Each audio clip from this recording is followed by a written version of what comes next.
Welcome to another edition of Variant Reviews. On this episode, we review Neca's John J. Rambo.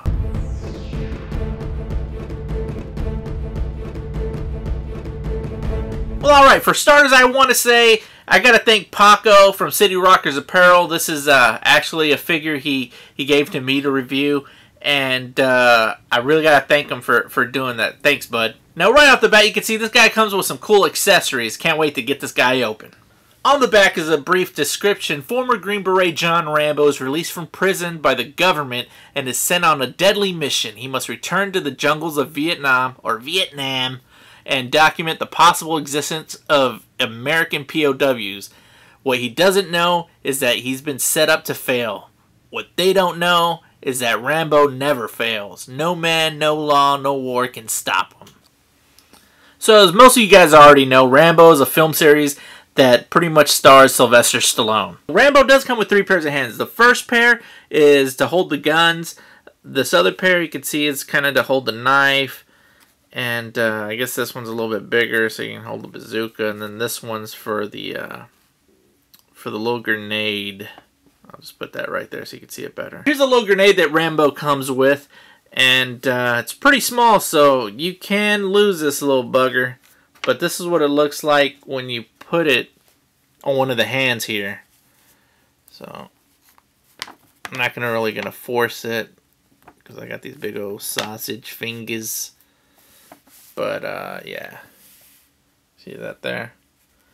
Holds it pretty good. Let's give it a little shake there, but yeah, it holds it pretty good. Here's a machine gun that Rambo comes with. I really like the detail on here. It has a little lines and sculpting, and it has a little dry brushing. And I like this added strap here. It looks pretty dope.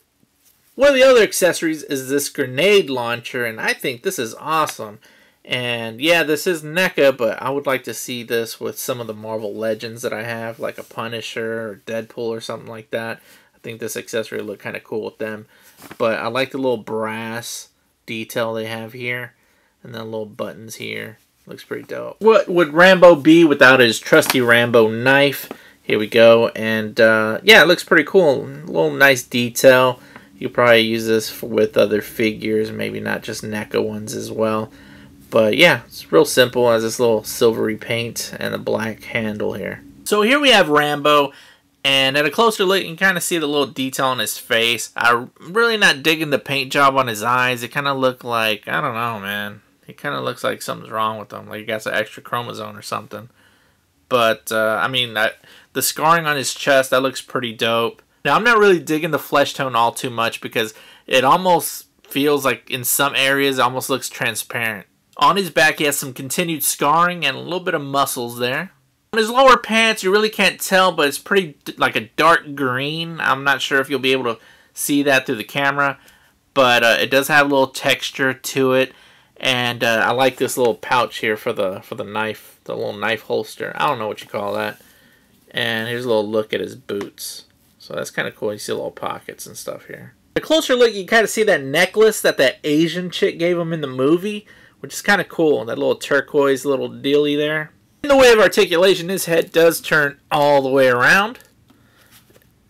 It does look down and look up a little bit. It's kind of hindered by this hair here. His arm does turn all the way around. It hinges open slightly. There's no bicep swivel. There's this little swivel on the elbow, and there's a single joint where you can bend it slightly. Almost feels like you're going to break it, but that's as far straight as it goes. There's a wrist swivel, and again, you can interchange the hands. Now, he does have like an ab swivel here, but very stiff, not a lot of movement here. He can kick his leg this high up, not too bad. This far back, as far as the splits, you won't be getting any Van Damme action anytime soon. He has a single jointed knee. Now he has a boot swivel here, and then down at the ankle he also has a little swivel here, like a little ankle pivot, ankle swivel right here. And he has peg holes at the bottom of his feet. Now, at the end of the day, would I recommend this figure? I probably would only recommend it to the people that really collect like movie memorabilia or things of that nature, or they just try to recapture their youth. Like, I remember back in the day, I had like a Rambo type figure and a Commando figure, so I don't know. I guess if I was trying to recapture that, I guess I would get it. But other than that, I mean, I wouldn't go out and seek it. Me personally, it's just not my thing. But I'm not knocking it. I think it's a pretty decent figure. It's more of a Marvel Select type articulation. But for the most part, I'm really feeling the accessories. Now, before I forget, check out my buddy Paco's website. Now, again, this is the D-Town Jackal saying thanks for watching another episode of Variant Reviews. So before you guys forget, hit the subscribe button, please.